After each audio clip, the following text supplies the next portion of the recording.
What do we have, Ya Hakim? My elders, my brothers, assalamu alaikum. We are here today to condone the tragedy of Karbala. The martyrdom of Mawla Hussain, the grandson of Muhammad Mustafa sallallahu alaihi wasallam, the son of Hazrat Fatima Rasa Anha, the leader of the youth in paradise, the martyr of Karbala, the oppressed of the desert of Iraq, the prince of the universe. It is a great tragedy, heart-rending in the history of Islam, and it will be condoned to the end of time. The sky saw history being written in blood, but this was no ordinary blood.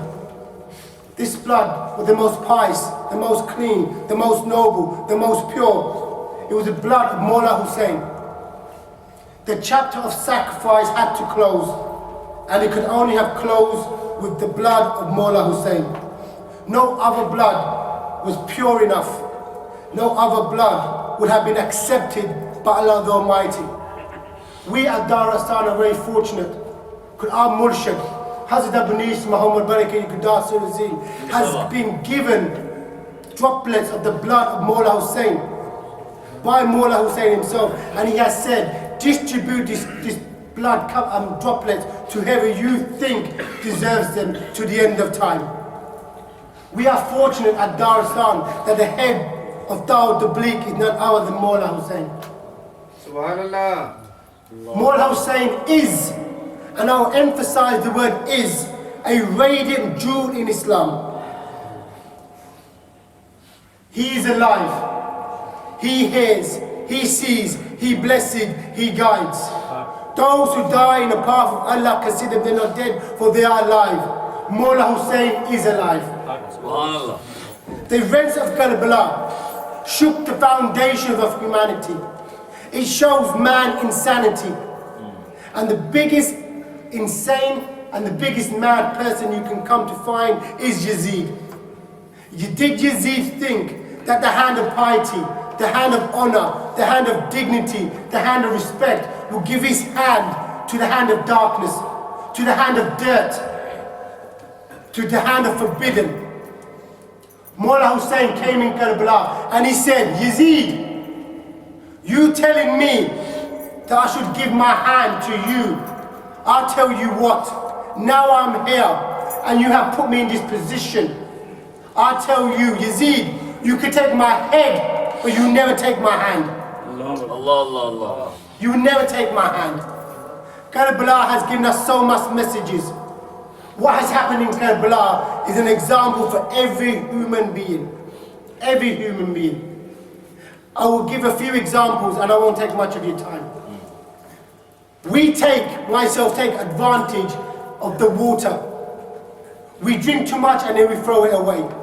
We run our baths and then we waste the water. But in Karbala, the owners of Townsend was deprived from water. No. The owners. Allah said, my Habib, Muhammad Mustafa sallallahu alaihi wasallam, had I not created you, I would not have created nothing. Because of you, everything is in existence. You are my Habib, the last and the final, the sacred, the noble, the pure, the majestic, the first and the last. Had I not created, I would not have created nothing. But in the desert of Karbala, the family, the Arabat, who are mentally, physically, financially, spiritually pure, from all needs, all ones, who are the house of givers and not the house of takers, was deprived from a drop of water. But there's an incident I want to bring to your attention. And this is an incident that shows loyalty.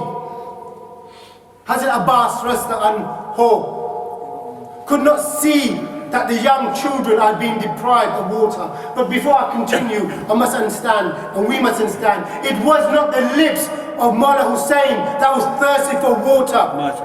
It was not the lips of Mawla Hussain that was thirsty for water.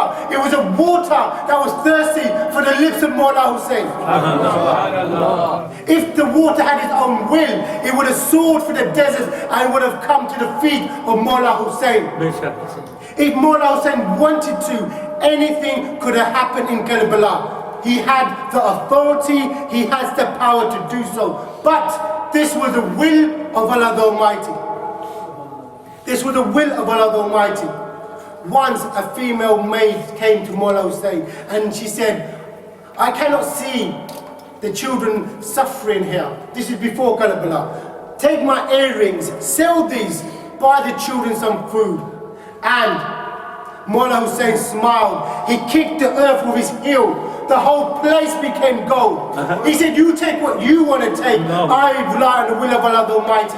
And this is the same principle that our Murshid has done. Kar ki rozi kar milegi, na likhna kya karke dikha. Kar ki rozi kar milegi. And Babshkar has done this.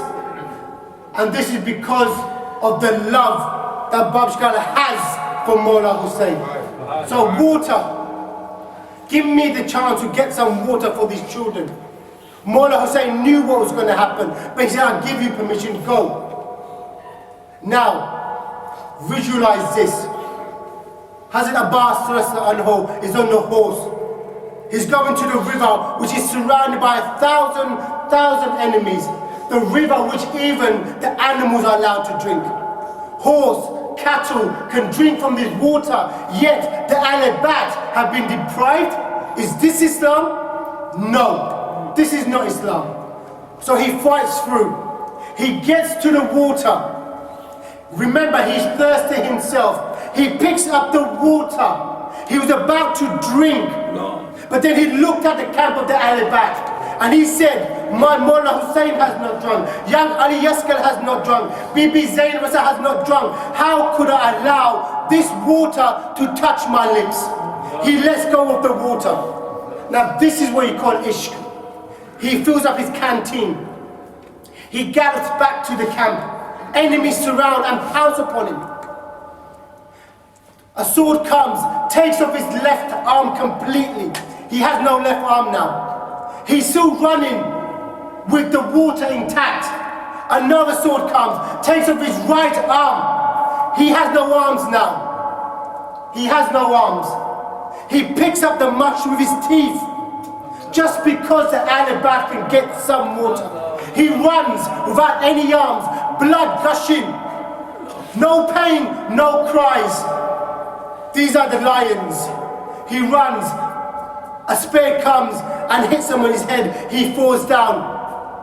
He cries now, but not because he's been hurt, that he's going to be martyred. He cries because the mush has been split and the water is now drenching the sand. He looks at the camp and he cries and he says, Mullah Hussain, I'm sorry, I could not have given you water. Patience, tolerance. And there's another incident which sends shivers down your spines. People say, why do you go on so much about the martyrdom of Mullah Hussain? There have been other martyrs. Yes, there have been other martyrs, but none have been deprived like Mullah Hussain. And there had never been any martyr that had recited the Holy Quran on a point of a spear. Body decapitated, but he reads the Holy Quran. No martyr has done so. But what is more shocking, this was done by so-called Muslims. So-called Muslims. This fight was not against the non-believers. When they were martyrs, they died fighting against the non-believers. But this was Islamic so-called people. But this next incident is an example for our sisters, our mothers, and our daughters. Sher ki aulad sheri hoti hai. But there was also a lioness in Karbala. A lioness. The noble, the pure, the pious, the clean, Bibi Zainab Rasa Anha. When the enemy could not overcome Mullah Hussain, they turned their directions to the camp. This camp was so noble, even the winds had to ask permission to touch the curtains. Birds could not fly over this camp. The sun could not directly shine upon this camp. They set the tents alight. The noble women came out. As they did so, amongst these women was Bibi Zain Rasa Anha. What these ill-mannered people did, how did this hand reach out, I do not know. It baffles the mind. It baffles the mind.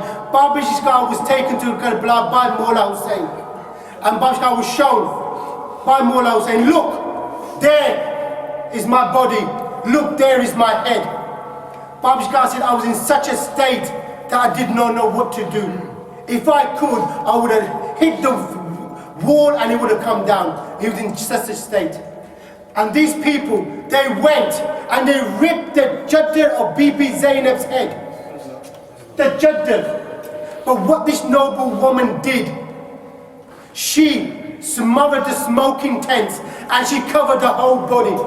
So her head could be not uncovered. This is an example for our sisters, our mothers, our daughters. That no matter what state you're in, cover your head. Cover your head. Another thing, that in an example, a message, even in this state, Mawla Hussain did not abandon his namaz. He did not abandon his namaz. We forget namaz. We think that we must work, we must earn, and then afterwards, if we have some time, we must fit namaz into our working lives. But Mawla Hussain, no. In that situation, he done namaz with honor, dignity and respect. Taking on to the point, and I'll bring it close. Ishq, the people of Kufa, Babish Garaz had complete deen.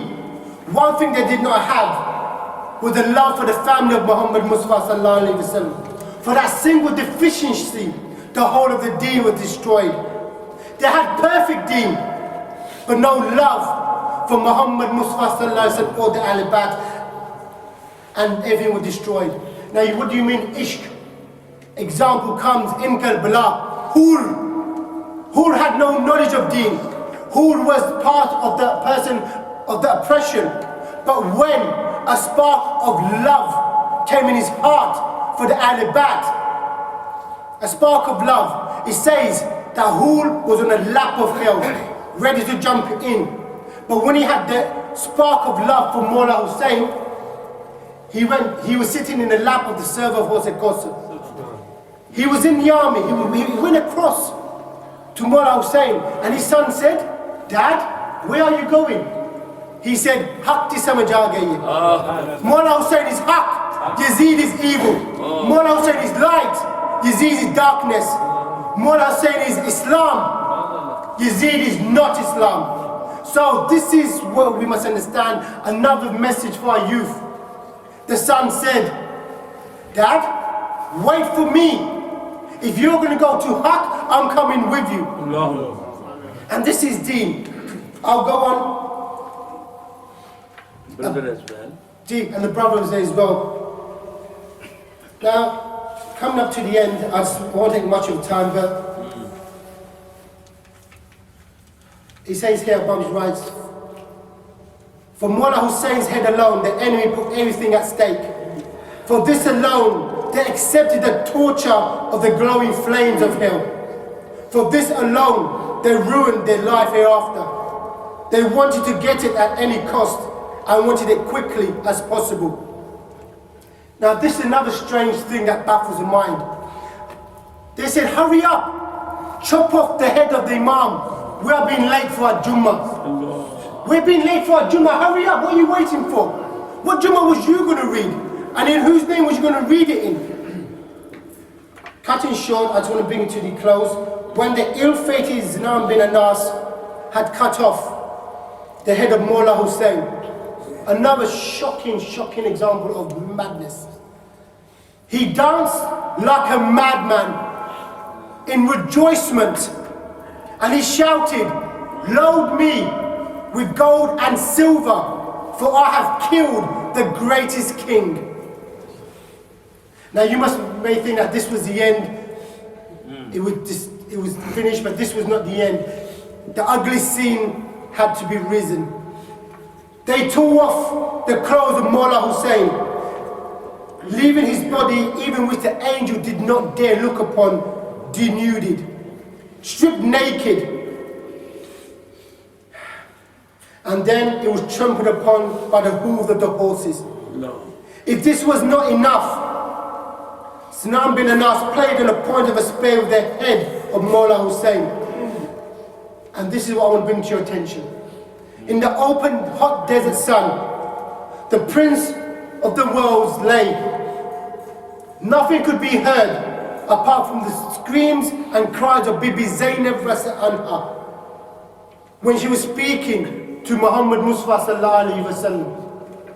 And she said, "Oh Muhammad Mustafa sallallahu alaihi wasallam, look here is Hussein.